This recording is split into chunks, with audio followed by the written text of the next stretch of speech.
Hello everyone. Allu Arjun, Rashmika Mandanna நடிப்பில் வெளியாகியுள்ள Pushpa 2 the rule திரைப்படத்தின் திரை விமர்சனம். செம்மரக்கடத்தலில் மாஃபியாவாக மாறிய புஷ்பா ஜப்பான் வரை தனது வியாபாரத்தை செய்றாங்க.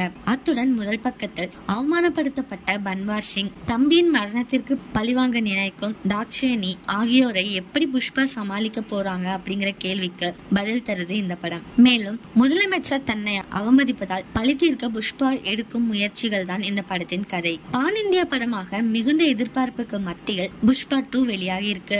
தமிழ்நாட்டில் ஏஜிஎஸ் நிறுவனம் சுமார் 800 திரைகளில் இந்த படத்தை வெளியிட்டிருக்காங்க. புஷ்பாவாக அல்லு அர்ஜுன் இந்த படத்தில் ருத்ரதாண்டவம் ஆடியிருக்காங்க. பல காட்சிகளில் படத்தை தனது தோளில் சுமக்கும் அவர் சண்டை காட்சிகள் மற்றும் நடனத்திலும் அதகலம் செய்திருக்காங்க.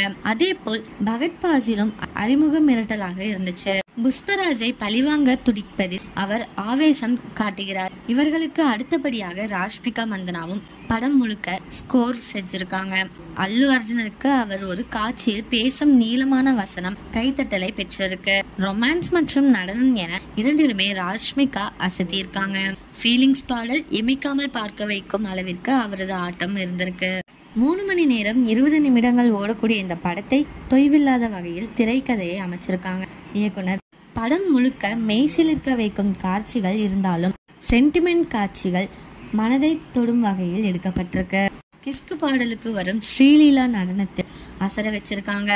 இதில் லாஜிக் மீறல்கள் இருந்தாலும் வேகமான திரைக்கதை அவற்றை மறக்கடிச்சிருக்காம்.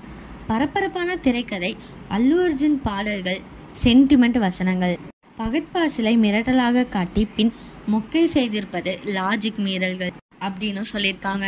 மொத்தத்தில் புஷ்பா சர்வதேச அளவிற்கு உயர்ந்து ரூலிங் செய்துள்ளதாம். பக்க கமர்ஷியல் படம் பார்க்க இந்த படம் செம ட்ரீட் அப்படின்னு சொல்லியிருக்காங்க. உங்களில் யார் யாருக்கெல்லாம் புஷ்பா 2 திரைப்படம் பிடிச்சிருக்கோ அவங்கெல்லாம் கமெண்ட்ல சொல்லுங்க. இதே மாதிரி லேட்டஸ்ட் சினிமா நியூஸ் அப்டேட்க்கு இந்த சேனலை சப்ஸ்கிரைப் பண்ணிக்கோங்க.